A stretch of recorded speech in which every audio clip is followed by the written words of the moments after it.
Important distinction. Everyone is worthy of love, but not everyone is worthy of your love.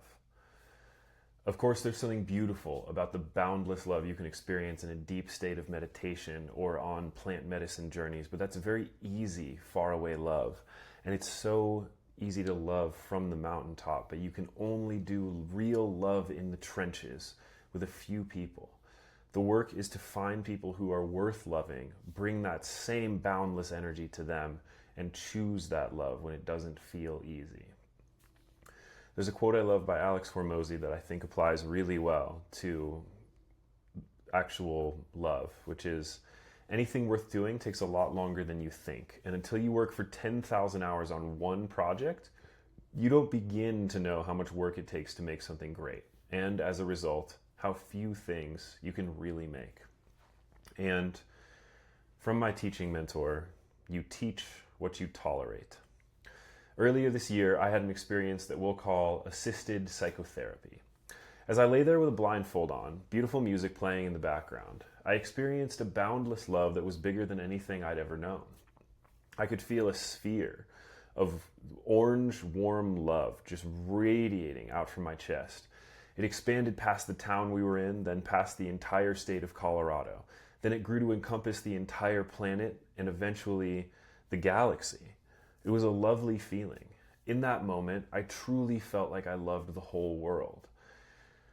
As I've sat with that feeling since the beginning of the year, I realized it was a step in the right direction, but not an end goal. Much like self-awareness is the beginning of a personal journey, not an end goal to get to.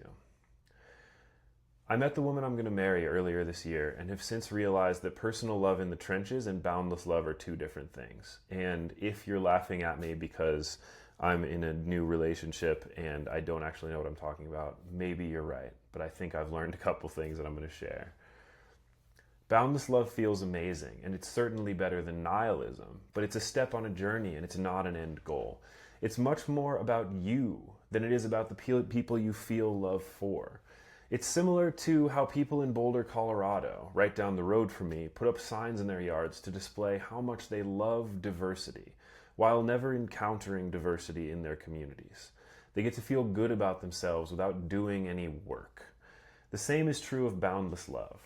It's easy to feel boundless love for humanity in a cave on a mountaintop in a monk's robe. It's freaking hard to feel boundless love for humanity while you are in amongst and dealing with humanity. That's why people describe having this feeling on retreats and not while they're on the subway in New York City.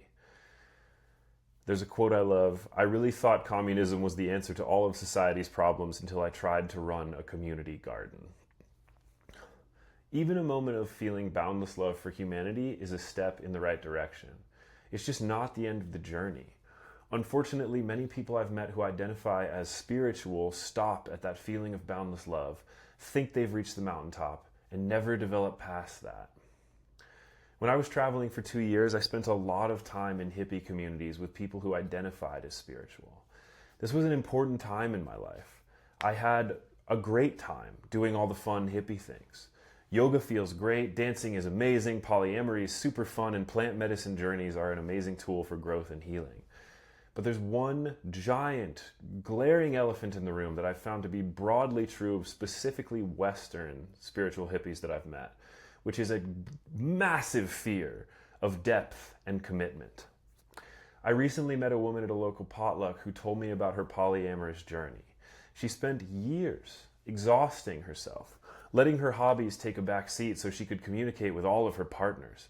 She burned herself out in the name of progress until she finally decided to just be monogamous. That's when it got scary for her, because once one person could see her, and she wasn't spread out across 5 relationships, she realized that what had driven her polyamorous lifestyle was a fear of being seen and known. Once she finally realized that, then she was able to get clearer on what she was looking for, find someone worthy of her love, and explore depth with them. She found an amazing partner who wanted to see her and know her. When there was nowhere left to hide, that's when it got good. Now, this is obviously not the case with every monogamous relationship. If both people aren't self-aware and curious about themselves and each other, it can be just as shallow as having 5 relationships. But this is the difference between boundless love and deep love. Breadth is fun. Depth is fulfilling. Both are valid, but it's a hard and fast truth that regardless of whether you're polyamorous or monogamous, it's depth that will fulfill you, not breadth. Being fully known and accepted by someone who you fully know and accept is the best feeling imaginable. When you find someone worthy of that kind of love, life opens up in ways you never thought possible.